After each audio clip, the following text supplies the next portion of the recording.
And welcome back to the Book and Life podcast. Today we're going to have a brand new book guest on. Whether they're an author, an editor, a producer, you'll never quite know, so you're in for one hell of a ride. But today I just have to do the adverts and then I'll get us straight into that most important conversation. And as we do every week, I'm going to read The Shadow, which is part of the Time Guardian series, and this is book 4 from Marianne Curley. The battle is over, the war is won. The prophecy complete, but life can't just pick up where it left off for Ethan, struggling to cope with tragic loss. At odds with friends in the guard, he finds himself adrift, jumping in shadows and sensing someone who can't possibly be there. Blaming herself for the goddess Athena's death, Giselle swears revenge, to vilify the Immortals' plan for world domination. But Giselle hadn't planned on love, and that leaves her with an unbearable choice. Should she follow her heart, or the strings of a goddess short on praise but high on expectation, who continues to pull her from the grave? As the Guard and the Order battle through the past and into an impossible future, darkness lurks round every corner. The fight for the world's survival rests with just one. Is it friend or foe who stands in the shadow? And just a reminder that The Price of Freedom by Rosemary Rowan, is being donated to the Ukraine refugee crisis. And here's the blurb for her book. It's one of her Roman British crime series, which was written under her maiden name. All editions can be found online where all books are sold, even her agents donating her commission. Sorry, I don't have the blurb for that, but that's what she's doing. And now, without further ado, let's get you to the guests. And guys, here is the American author I have absolutely been promising you, and it is more than worthwhile. So please, everyone, click your hands, clap your hands, all for Nancy Cohen. Thank you for having me here, Crystal. I'm thrilled It's to been talk an to honor. everybody. Yeah. Even though we've had a bit of a dance to get here, but that was the important thing we've gotten here. So today I want you to tell me about sort of the two of your most recent books. Now, as everyone knows, this is out in May, so please feel free to tell us about your most recent pieces of work. Okay, let me get my list of my books so I can remember, since there's a long list here. All right. I can imagine you are a very prolific writer, so I was glad to have a prolific writer on because we don't get many of them. So. Thank you. Well, Styled for Murder is the most recent one. And if I can put this down a little bit. Yeah. So this one was inspired, as you see the picture, there's this guy and there's a ladder. It was inspired by an actual remodel that we did in our previous house. We had remodeled the bathroom. Yeah. And the foreman in charge of the project was very uncommunicative. He would say people would show up and they would not come. He would say something would be done and it wasn't done. It was extremely frustrating dealing with him. The job eventually got done and everything looked wonderful, but it was highly frustrating along the way. And so I decided I'm going to kill him off in my book. And that's what I did. Marla's mother, Marla is my hairstylist sleuth who solves crimes. And she gets a call from her mother that there's a dead body in the mother's shower. And the mother is redoing her bathroom. So that's where the story starts. Based on personal experience, except for the murder part. But yeah. Well, that's good though, because you're drawing on sort of personal feelings, and that makes it more realistic for the reader, because they can almost tell that you're emotionally connected to the story and what it's portraying. Yes. So it was fun to write that. And of course, everybody involved with the renovation company were the suspects. And I like that. It's different to what you normally see in sort of murders, where people are kind of more nervous about writing things like that, just because it could be too close to home if something happened to them, because you could end up a suspect well, yourself. right. Um, so I like that. That's pretty awesome. The So other book, it's not the most recent one, which I can still talk about too yeah, of before course, go Styled ahead, to go for Murder, it. but this is my Thanksgiving mystery. And here in the U.S., we Ah, celebrate Thanksgiving yep. coming up this week. This one is Dead Roots, and it's based on my family roots, actually. I took my whole family tree for this story, and I changed it to Marla's family tree. And Ah, she goes to an extended family reunion at a haunted resort over Thanksgiving weekend, where she hopes to introduce her fiance to her family. And yeah. there's hidden treasure, there's secret passages, there's ghosts, and Marla learns some shady things about her own ancestors. So that book was a lot of fun to write. I had to study the different haunted resorts in Florida so I could make up my own hotel with spooky happenings, and I have stayed in a couple, so that figured I into the can story. imagine, yeah. Yeah, yeah. So that one What a was lot of the fun. listeners don't realize is if you're an author and you're traveling, you never actually quite know where you're going to be staying when you go to these conventions. So sometimes you end up in these beautiful places, and then sometimes they pick the most bizarre accommodation where you're kind of thinking to yourself, wait, am I in the middle of a horror film here? Did they double book? What's going on here? So I totally get the attraction for that one. Yes, yeah. We had stayed in particular at the Jerome Hotel in Arizona.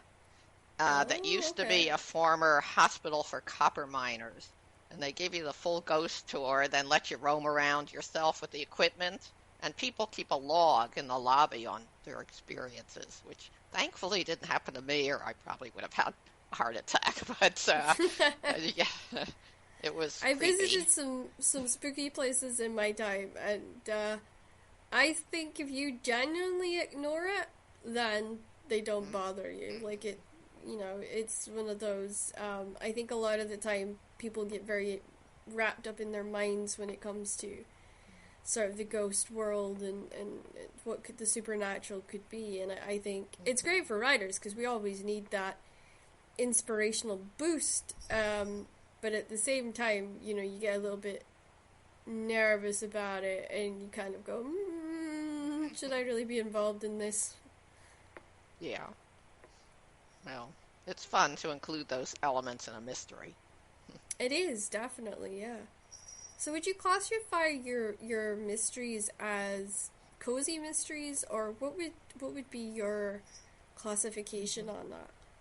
They are definitely cozy mysteries. And actually, I also wrote this book, writing the cozy mystery, Which because is handy, yeah. when I started writing them, there had been no definitive writing guide for the subgenre, and I felt it would also lend respect for this genre that's often written by women, with mainly women readers, although men read them Yeah. too. But definitely my books fit under the cozy umbrella. Yes.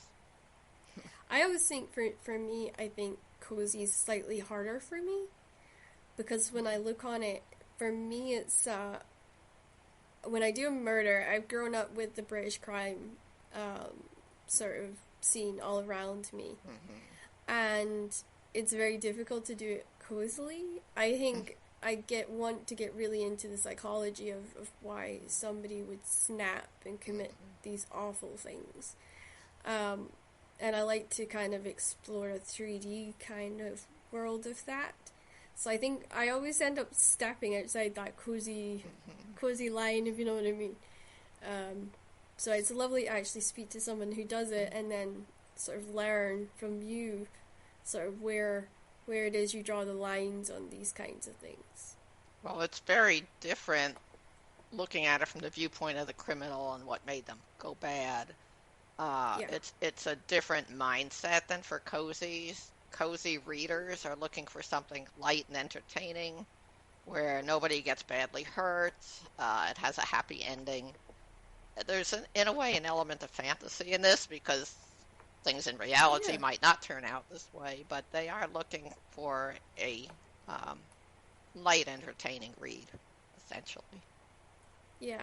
I think because I sort of throw myself so far into the deep end of wanting sort of that level of understanding for both sides, that's where I kind Yeah. of go wrong in the whole Oh. not trying to, you know. But it's good because I think there's a lot of inspiration that you'll be giving to writers that are listening to this, you know, first Mhm. time writers or writers that's been doing this for a long time. And they might be like, oh, right, okay, that's where I'm going wrong. Like, so it might just be that little bit of insight that these people Mhm. are desperately searching for. So that's really good. Yeah, they can also include humor and romance, I might add. Yeah. For me, I don't like to read serious crime fiction because I watch the news and I find that scary enough. So I want to get away It from that when certainly I is read. nowadays, isn't it? Yeah, Hmm. certainly nowadays. Like, I mean, watching the news nowadays is just, it's Yeah. terrifying. You think, wow, I'm bringing kids into this, and Hmm. especially with the amount of school shootings you guys are Yes, having, yes, and terrible. I can't imagine that. Hmm. Yeah, so my hat's off to you for Hmm. writing that. I think it's incredible. And hopefully we can get one of your books sent over and I can do a special review Hmm. spotlight for you. Sure. Um, that'll be kind of fun for the listeners because I know a lot of readers are Hmm. kind of tuning in as well as writers. So it's lovely to kind of be able to spotlight some amazing people. Hmm. So kind of going into what you're reading, because this is like the thing that all writers love to hear because they're like, well, what do they read? Like, what is it that they like to curl up with? And I know that the readers are all the same, but um, they're kind of intimidated to ask us these questions, so it's good fun to kind of like get it out there. So, what's the book that you can safely say has stuck with you, sort of the most recently that you've read?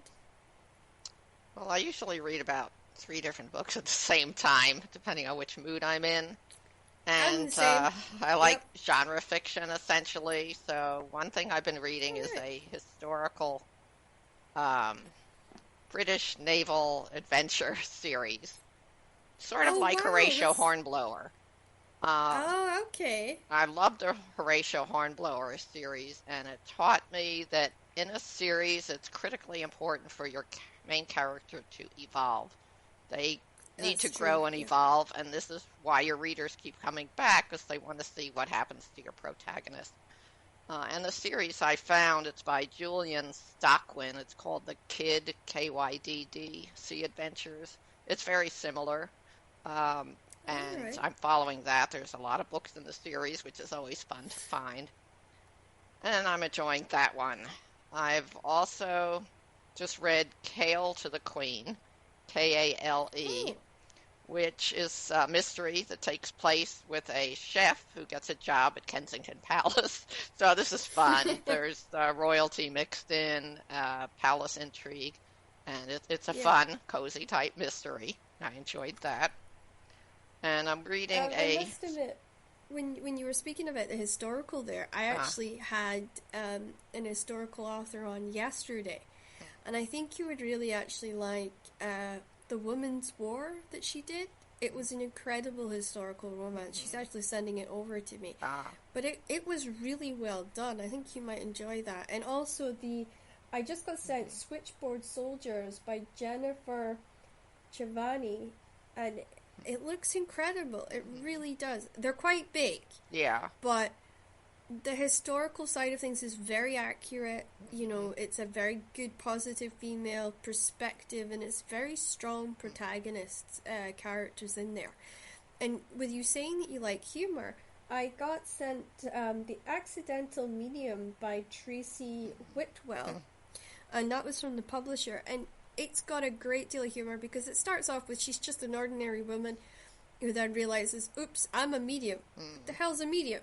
Kind of that whole sort of comedy of her trying to get answers out of her mother, and her mother's being one of these, tight-lipped individuals who doesn't want to give it away. So I think those three would be perfect fit for you. Yeah, they sound from good. what you're saying.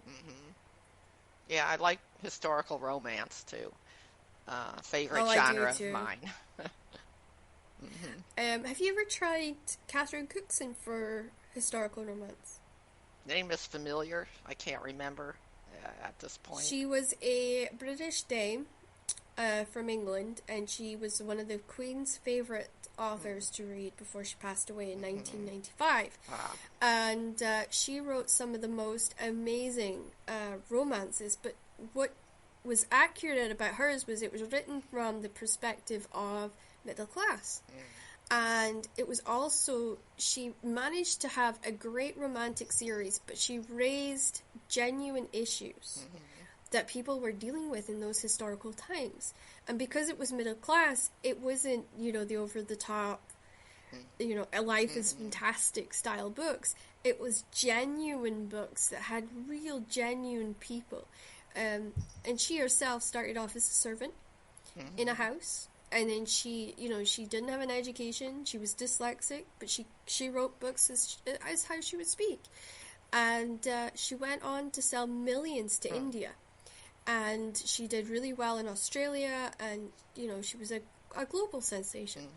And she worked with Rosie Goodwin, who actually finished a lot of her unfinished manuscripts. But yeah, she's done some incredible stories, like Tilly Trotter was a good one, and it's a perfect example for protagonists that actually continue to grow as the series goes on, because you see sort of Tilly is very naive and kind of taken advantage of, and then you see her as she progresses through her life until she reaches America, and then you see it changing there. But I think you would love that, and I think you would probably really adore The Round Tower is a good one, and there's so many. But if you look her up, some of her best pieces are there, and they're truly, some of them are such a good short reading, and some of them are a bit longer. But yeah, she's very fantastic just to kind of cleanse your palate when you're writing. Good to know. Yeah, she's really good for that. Yeah. Okay. Do you actually tried some of the sort of Scottish cozy reads? Have you looked into those yet? Well, by American authors perhaps, or British. It just depends on what I pick up. I know Tracy Hall writes a Scottish Shire mystery series. I've read her. Yeah, she does. Yeah, so. I would recommend, if you get a chance, Marzi Taylor does a cozy mystery series set on a sailing boat.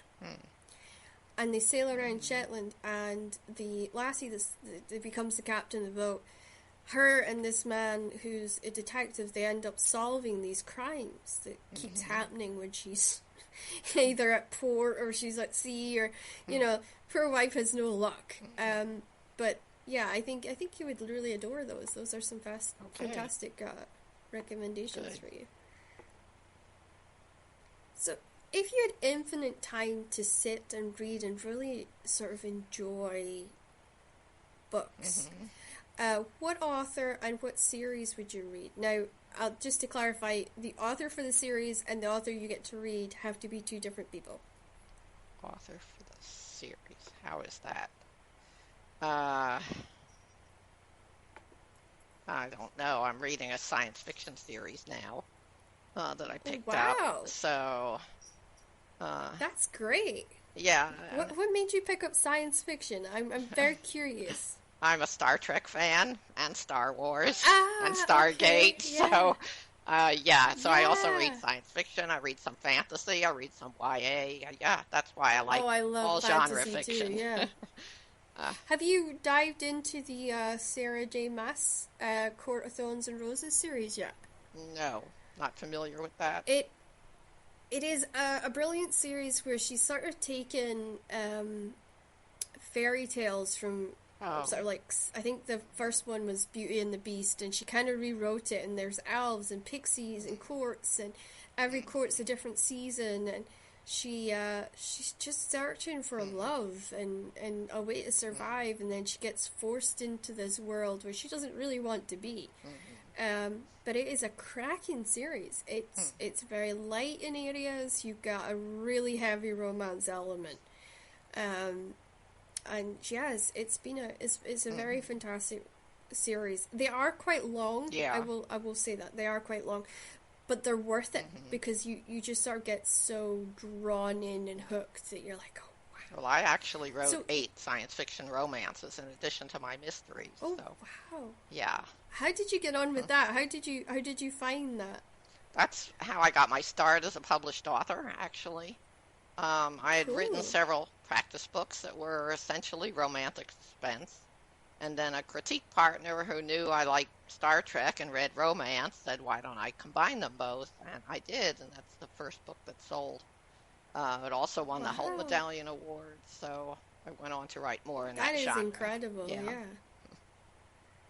I've just actually sort of dipped my toe into science fiction YA.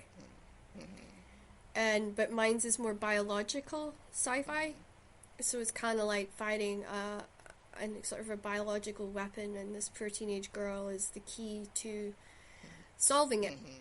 And of course, she's got all this angst about being a teenage girl who needs to save her village, and she ends up falling for the boy that's there, and it's a great series. I think it will be a great series when I finish it. I have found balancing, I would say, the science fiction elements and the romance quite difficult.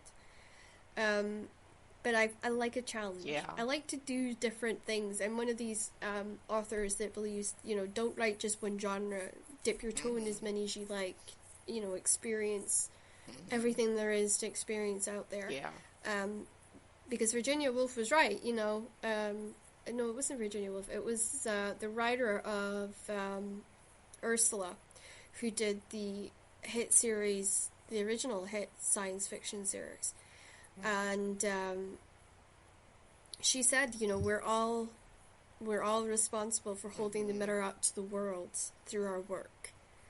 And if we don't raise our voices and speak out about things, then nothing will change. Yeah. And I thought that was so poetic and such a good thing to have in your mind as a writer. It's not just about what stories you enjoy, but it's about what you can add to the world of books and the world of that the readers are entering into, and how to get more readers in so that we can keep changing the world through our pens. Pen is always mightier than the sword. That is So yeah, true. I think that's great, and I love the fact that you've done that. Have you tried the J. Kristoff science fiction series? No. Oh no, okay. He's apparently really good. I have not tried him. I could not give you an honest opinion, but he did Illuminate, and it was Illuminate, Genesis, and something else, and apparently was very interesting. Well, honestly, I can't remember books that I've read. I review all of them on Goodreads. I do. Every book I read, okay. I review. So you do can I. follow my books if you want to, and that's how I keep track of what I've read. We'll have to add each other on Goodreads and compare notes. Yeah. I love that, because so many writers don't put their reviews up on Goodreads. I think that's crazy, because I think an example of we're reviewing books, then other people will. Yes. And I think writers almost have to lead by an example on that. And I think that kind of gets lost in the mix a bit. So I am amazed that I've met somebody else that does it. I kind of felt a bit alone on that. No. Reviews are so important. So very important. Sometimes I think readers need to be educated about them, that it doesn't have to be any formal thing that you write. It's just what you like about a book, and it means a great deal to the authors. It does, and one of the questions I ask on the show is so that we can undo a lot of the bad habits of people who maybe have had a bad day or been in a bad place, and they go and put a bad review up. So I kind of use the show to teach people how to maybe say this book wasn't for me or whatever. by our answers, you know.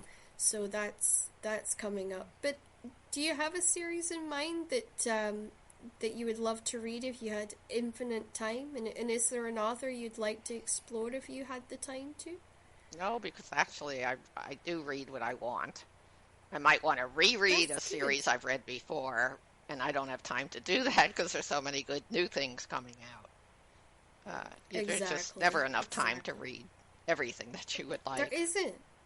So, You know, and it's funny you say that because I'm sitting here before you mhm. came on and uh, I'm doing a review for The uh-huh. Suspect, and it's an art Mm, for Louise Candlish, which is a book I'm holding up so that Nancy can see it.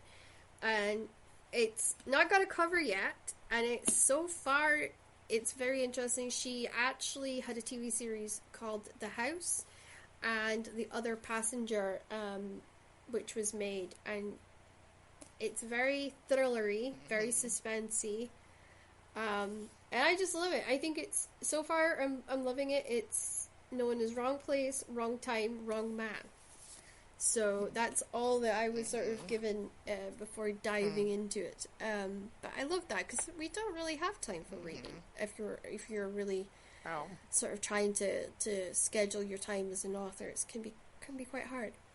So, what is there an author, past and present, who's influenced, inspired, and made you excited about books? And you get an author for each one. well, I mentioned the Horatio Hornblower series, and Yes. oh, I forgot what I was just. Oh, Jill Churchill. She's the cozy mystery author who got me hooked onto cozy mysteries. She had very funny titles, and that attracted me to her books and the whole genre. Yeah. So I'm grateful to Jill Churchill for getting me started on cozy mysteries. And Of course. Yeah. otherwise, I can't name anybody in particular. I did start out naturally. Nancy Drew, Cherry Ames, Judy Bolton got me my love of mysteries. And then I went on to Of course. Victoria Yeah. Holt and Mary Stewart and that whole romantic suspense genre. So it's a Yeah. progression. Yeah. I liked Barbara Cartland at one point in time for the Regency romances. See, it's all across the board what I've liked. And So, have you tried the Bridgerton series yet, or Bridgerton, I've seen yeah, them. I've Bridgerton? seen the TV movies. I haven't read them. I do enjoy the TV show. Apparently, it's really good. I'm a Downton Yeah, I Abbey like the fan. I shows. like any of that. The historical period Yeah, thing. Yes. I love period Hmm. too. Yeah, it's really awesome, and especially if you've got Amazon Prime right now, you can watch many of the originals. It's really good. So, what genre do you feel drawn to when you go to the bookshop or the bookstore? Is there one specific that you're like, oh, I've got to go there, I've got to check it out? I do check out the mystery shelves naturally to see what's being bought and what's current. So the cozy I think we all mysteries, check the yeah. markets. Yeah, I might look at the yeah. YA fantasy sci-fi to see if there's anything new and different that looks exciting. Um, And there is so much stuff coming out in mhm, YA now. It's become such a popular genre. It's really you never know quite what gems is hidden that's in there right. when you're looking at it. So this is the question I was talking about earlier about trying to undo a lot of the bad habits of reviewers. So is there a book that you wish you'd never read, like you wish you'd never picked up and started? There really isn't because if I encounter a book like that, I won't finish it, and I will not write a review. Right. I never write bad reviews. If No. it's so bad, I just don't write one, or I try to find Yeah. something redeeming about it that I can say good things about, because it does not help to Yeah. trash an author. I mean, I don't see the point in that. It It's doesn't. hurtful. If you don't have anything good to say, don't say it. This is my Old additive, policy. yeah, that we're Hmm. all, yeah, we all need to learn, yeah. And I think it's good to talk about it because I think all of us at some point have gone on to look at our work and there'll be, you know, did not finish, don't try Hmm. it, lags Yeah. too much. Like, there's never anything positive. And you kind of almost feel like, well, why am I doing this? Because nobody likes Hmm. it. And And you get a lot of people that will only write positive reviews for, mainstream published authors. Even if the book is awful, they'll only write those kinds of reviews for people who are mainstream. And I just think it's such a bad habit Yeah. to have, and I'm glad that we're tackling it by offering up what we do when we're in those Sure. situations. So moving into your writing portion of the podcast, how do you go about creating the darker characters and elements that you have in your story? Well, everybody has a dark side. It's do you give into it or not? And how far would you go to protect somebody? It deals Yes. with character motivation, the villain in particular motivation. Um, Yeah. there's always a personal motive involved in a cozy mystery. We don't deal with serial killers, drug dealers, international conspiracies. A cozy mystery has Yeah. a villain who has a personal reason for getting rid of the victim. And then there's a tangle of interpersonal relationships among all the suspects. It doesn't go dark, dark, dark in the type of mysteries I read or I write because that would be scary and too much like the news. If I want that stuff, I'll watch television and the news. True. I think that's such a good answer because if all depends on what you're writing. I think, and I think people don't really necessarily pick that up right away.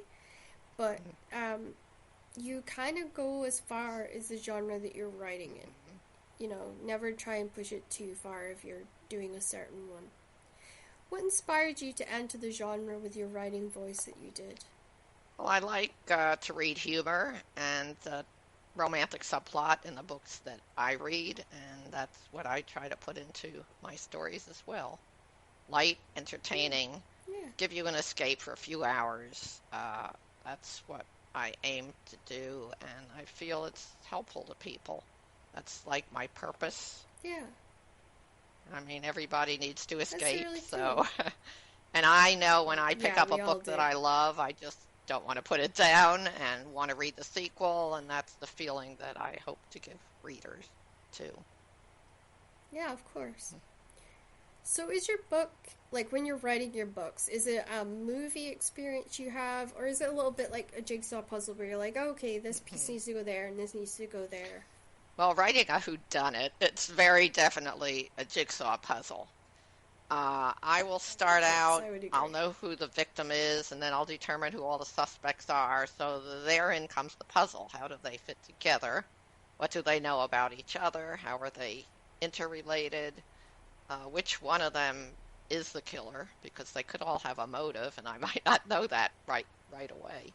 So it's finding the pieces and putting it all together. Definitely, yeah. Yeah, yeah. It's the difficult part, I think.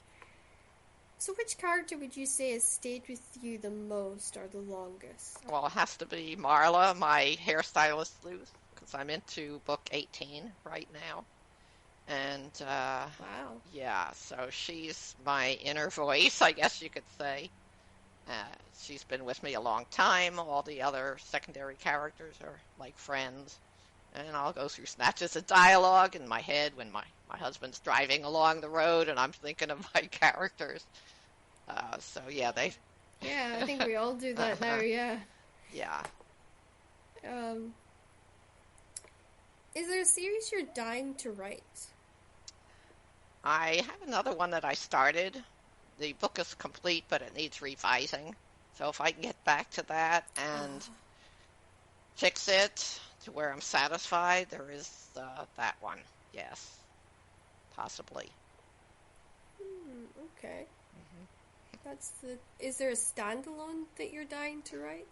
No, I'm really into series at this point. Although any of the other books could become a standalone if it doesn't become a series. But Yeah, but yeah, readers I find like series and it's easier to write once you do the first book because then you're jumping into the same yeah. It setting. is. So Yeah, it mhm, is. It's like putting on a pair of comfy pajamas mhm. almost. Yeah.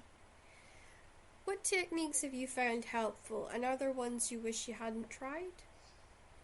Techniques. Pretty much I write in Word. I'm not going to try Scrivener that a lot of other writers recommend, because just writing in Word Mm-hmm. and keeping my own files and stuff works for me. I think the techniques more applies to marketing.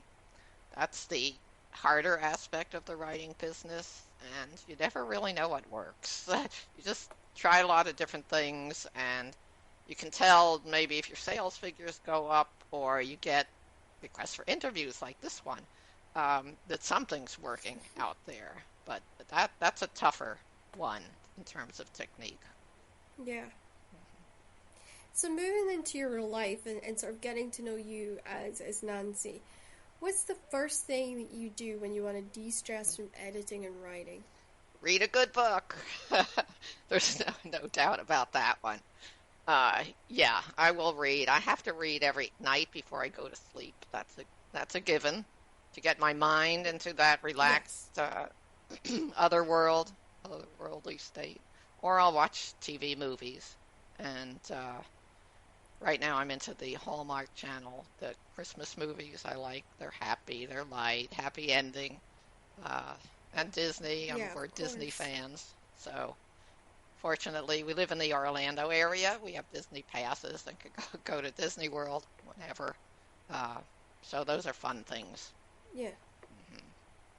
of course. Yeah, and that's a really good thing to be able to have is to kind of go into that world and escape for a while and just relax. What hobbies do you enjoy, and are there ones you wish you could explore? Uh, Other than reading and writing, I like cooking. And actually, I put together all my family recipes into a Bad Hair Day cookbook because I figure it's something I can pass on to my kids. And yet I gave it a twist Yeah. and wrote it from Marla's viewpoint. So it has my sleuths, anecdotes, and comments in there, and some excerpts from Oh, the cool. stories. But it is all my family recipes. I like to experiment. I've taken cooking classes, and I'm hosting Thanksgiving this year. So food, I like eating out. Putting it to good use. Yeah, we Yeah. like dining out a lot and trying new restaurants. So that's a big hobby. And going to Disney, watching movies, the usual. So, do you like crafts? And do you find crafts is a good way for clearing your mind and allowing you to sort of hit the reset button? I do not have a craft bone in my body. So I'm totally Oh, okay. untalented that way. No. And I don't have the patience. Oh well, I don't have the patience. I do. I do use crafts to kind of Uh, clear the tubes a bit because I find, if you're stepping away and you're cross stitching or you're knitting or you're doing something like that, you're forcing your brain to leave the problem sure. alone, but your subconscious works on it Hmm. instead, and your subconscious can sometimes figure out what you've done wrong Hmm. or where to kind of go next if you're hitting such a block, um, especially if the notes aren't working. I do find it I helps. So I myself have a long term illness that makes me slow down and appreciate the day. What makes you sort of slow down and smell the roses and just remind yourself of what a beautiful world it can be? family, being with my family, and we're fortunate to have a grandson now, which is why we moved to this area. Actually, we lived in the Fort Lauderdale area in Florida for 40 years, All right. and we moved to Yeah. Orlando to be near our kids. We have two children, Yeah. and my husband and I will be married 46 years next month, and our grandson. Wow. So family is what keeps me grounded. Uh, they're the priority, and yeah, Yeah, of course.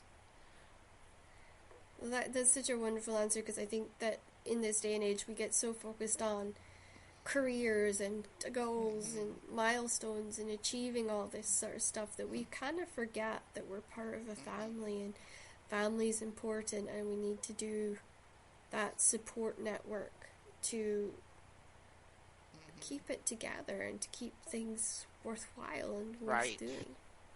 So where's your favorite place to curl up during the day? Do you like the garden or are you a cafe girl or Do you have a reader's nook? Where do you like to The go? living room sofa has my name on it. I love to curl up there. It's a great reading spot, and of course, once I get on the couch, I don't want to Yeah. get up. Uh, I do I think we're all like that now. Yeah. either with a book or my iPad, or the Kindle, because I use those Yeah. devices interchangeably. And Yes. I like print books. I like ebooks. I like both. Um, so that's the place.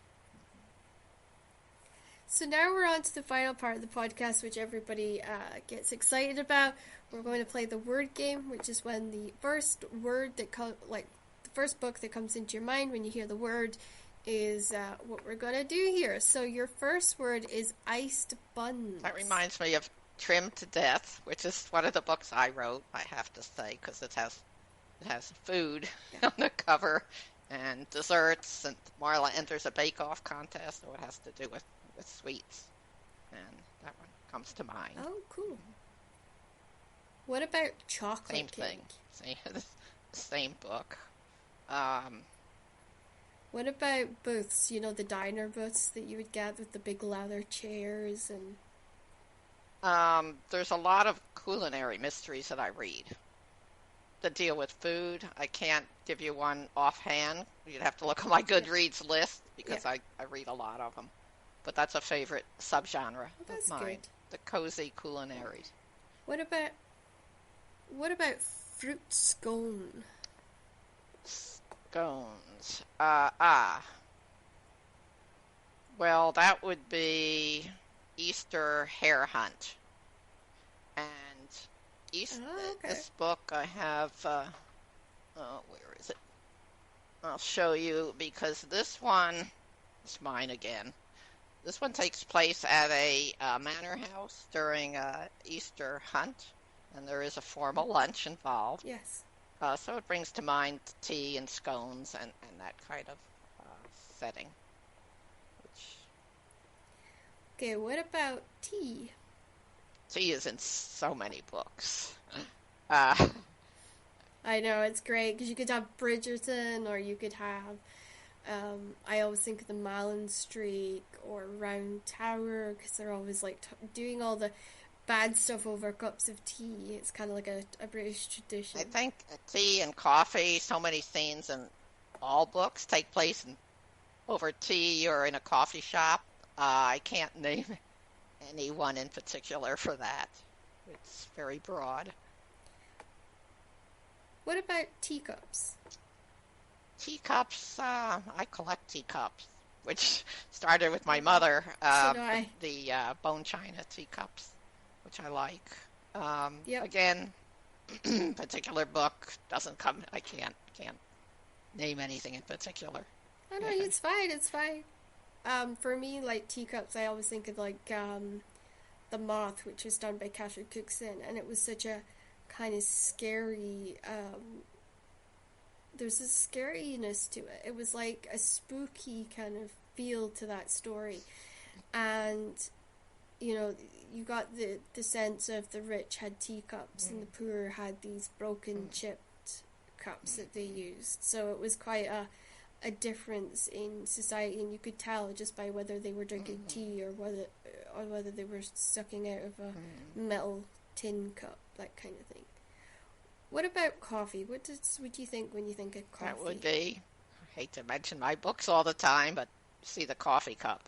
Perm to Death, Marla's client dies after drinking a cup of poisoned coffee. So, yeah. Oh, okay. And Well, Marla's that's a a good coffee one. fan. Yeah. What about tiny sandwiches? You know, like the little tiny sandwiches you High get at high tea. tea. Uh, I can't think of any particular one for that either. I always think Oh, Bridgerton well, any because of the period, the Queen always yeah. is having Or any of the historical having high romances tea. that I read have all of this in them. Hmm.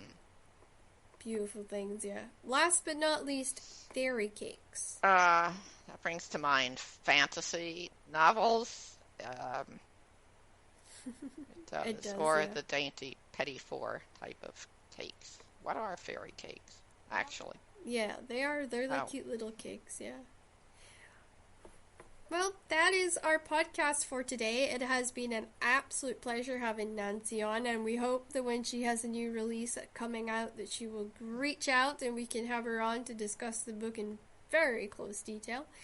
But for now, we're going to leave you, and you're going to want to check back next week because we have even more awesome guests in the lineup that you're not going to want to Thank miss. you so much.